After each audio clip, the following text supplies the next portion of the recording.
Hello दोस्तों, हमने वर्ण पढ़ा था। आज हम संधि पढ़ेंगे और संधि का मैं सोच रही हूँ पहले क्लास करा लूँ, उसके बाद ढेर सारे एग्जाम्पल्स करा दूँ जिससे आपका क्वेश्चन बार बार रिपीट हो और एग्जामिनेशन में सही करके आए। तो चलिए दोस्तों, संधि पढ़ते हैं। संधि, पहले तो इसकी परिभाषा जान लेते हैं। संधि दो समीपवर्ती वर्णों के मेल से जो परिवर्तन होता है वही संधि है। क्या है संधि? दो समीपवर्ती वर्णों के मेल से जो परिवर्तन होता है वही संधि है। अब कुछ और आगे जाने। नोट, संधि में पहले शब्द, संधि में क्या होता है? दो शब्द होता है। संधि में कितने शब्द होते हैं? दो शब्द होता है। यानी पहले शब्द के अंतिम वर्ण, पहला जो शब्द रहेगा उसका अंतिम वर्ण और दूसरे शब्द के प्रथम वर्ण का मेल होता है। बोला है ना पहले परिभाषा में, मेल से मेल किसका होता है? पहले शब्द के अंतिम वर्ण और दूसरे शब्द के प्रथम वर्ण का मेल होता है। किसमें? संधि में। जब मेल होता है तो क्या होता है? परिवर्तन होता है और परिवर्तन होने से एक नया शब्द बनता है जुड़ के और वो संधि हो जाता है। उदाहरण के लिए हम देखते हैं, उदाहरण देवालय। देवालय एक शब्द है, उसका हम जब संधि का विच्छेद करेंगे तो एक शब्द बना देव और दूसरा शब्द बना आलय। तो देवालय में एक शब्द था देवालय जिसके दो शब्द बने हैं, एक देव दूसरा आलय। अब इसमें प्रथम वर्ण और दूसरा वर्ण कौन सा हुआ? पहले शब्द का, ये पहला शब्द है, पहले शब्द का दूसरा वर्ण, पहले शब्द का दूसरा वर्ण व है और दूसरे शब्द का पहला वर्ण क्या है? आ है। तो यहाँ ये व है ना, देखिए इसमें से ध्वनि क्या निकल रही है? व से ध्वनि किसकी निकल रही है? व यानी अ की ध्वनि निकल रही है। किसकी ध्वनि निकल रही है? अ की ध्वनि। और आलय में आ, प्रथम वर्ण आ है ना, तो प्रथम वर्ण आ है तो उसकी ध्वनि तो आ रहेगी ही रहेगी, क्योंकि ये स्वर है। स्वर में तो किसी अन्य वर्ण को की सहायता नहीं लेनी पड़ती है। तो ये खुद ये व्यंजन है, इसमें एक और ध्वनि मिली हुई थी तो ये अवर्ण निकला है। और ये आलय है, ये तो खुद ही स्वर है, तो इसमें ये खुद ही है। और ये अ और आ मिलके क्या बन गया है? आ। और आ मिलके क्या बन गया है? आ। तो ये शब्द जुड़ के जो ये शब्द बनेगा देवालय, क्या बनेगा? देवालय। और ये अ और आ मिलके क्या बन गया? वा। क्या बन गया? वा। देवालय। क्या है ये? देवालय। Next example, Surendra. क्या है? सुरेंद्र। इसमें फर्स्ट शब्द सुर है। क्या है? सुर। और दूसरा इंद्र है। क्या है? इंद्र। तो जो पहला शब्द है सुर, ये तो व्यंजन है, लेकिन इसमें से ध्वनि कौन सी निकल रही है? स्वर की। तो जो स्वर की ध्वनि निकल रही है, तो स्वर की ध्वनि क्या है? अ, सुर, अ। और ये क्या है? इंद्र। दूसरे शब्द का प्रथम ध्वनि क्या है? ई। ई ना, ये भी हमारे स्वर व्यंजन में आता है। तो अ और ई मिलके क्या बन जाएगा? ए बन जाएगा। अ और ई मिलके जुड़ेगा, मेल होगा तो क्या बन जाएगा? ए बन जाएगा। सुरेंद्र। रे, रा पे क्या हो गया?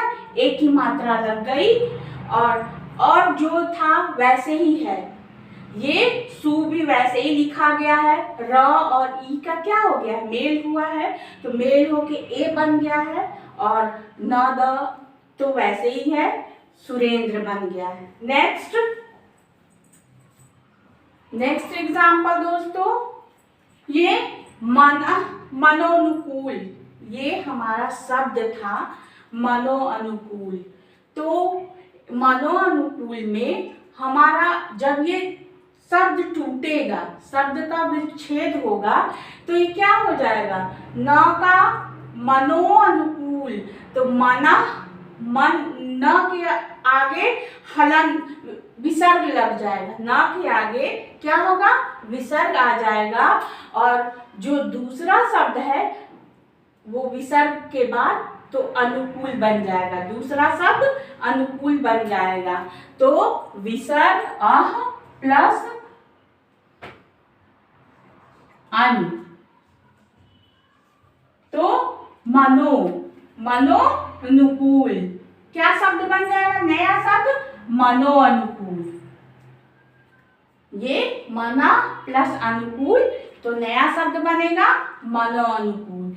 ये विसर्ग संधि का उदाहरण है, अभी तो हम आगे आपको पढ़ाएंगे, लेकिन ये विसर्ग संधि का उदाहरण है, ये व्यंजन संधि का उदाहरण है, और ये स्वर संधि का उदाहरण है। तो चलिए दोस्तों, हम संधि के भेद के विषय में जानते हैं। संधि के 3 भेद होते हैं, कौन कौन? एक स्वर संधि, दूसरा व्यंजन संधि, तीसरा विसर्ग संधि। हमने दोस्तों संधि के 3 भेद बताए हैं, पहला स्वर संधि, दूसरा व्यंजन संधि, तीसरा विसर्ग संधि। तो आइए हम स्वर संधि के बारे में सीखें। स्वर संधि, स्वर के बाद स्वर अर्थात 2 स्वरों के मेल से जो परिवर्तन होता है उसे ही स्वर संधि कहते हैं। हमने अभी आपको एग्जाम्पल में बताया है। स्वर तो 11 होते हैं, वर्ण में हमने पढ़ाया था, ये तो आपको पता ही होगा। अ आ इ ई उ री ए ओ अ, अंग अयोग वा होते हैं, और 11 स्वर होते हैं। तो देखिए दोस्तों, मैं एग्जाम्पल में बता दे रही हूँ, जैसे देवालय, देवालय, ये क्या है, ये देवालय जो है ये स्वर संधि है।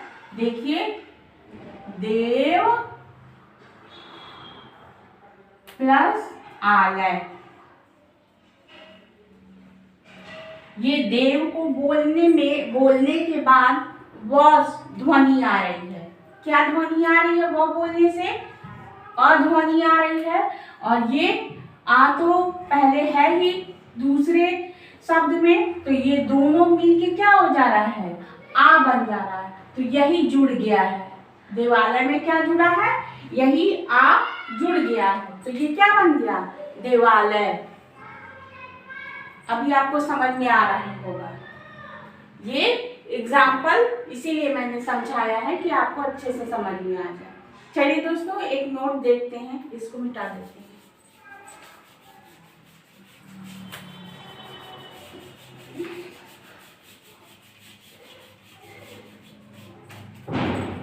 नोट देखते हैं दोस्तों।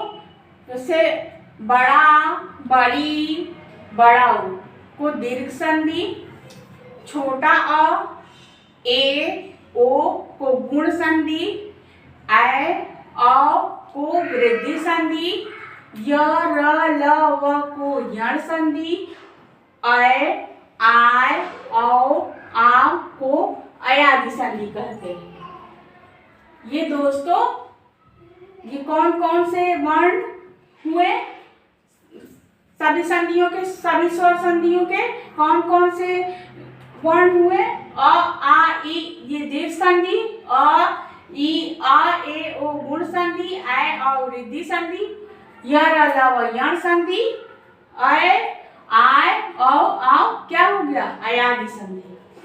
अब जानेंगे दोस्तों संधि के भेद। संधि के भेद, पहला दीर्घ संधि, दूसरा गुण संधि, तीसरा वृद्धि संधि, चौथा यण संधि, और 5वां अयादि संधि। ये स्वर संधि के भेद हैं। अब जब मैं आगे पढ़ाऊंगी दोस्तों, तो मैं आपको दीर्घ संधि के बारे में विस्तार पूर्वक पढ़ाऊंगी और उसके ढेर सारे एग्जाम्पल कराऊंगी, जिससे आपके माइंड में ये फीड हो जाए कि दीर्घ संधि आप देखते ही पहचान लेंगे। ओके दोस्तों, थैंक यू। लाइक करिए, कमेंट करिए दोस्तों, सब्सक्राइब करिए और अपने दोस्तों में शेयर जरूर करिएगा।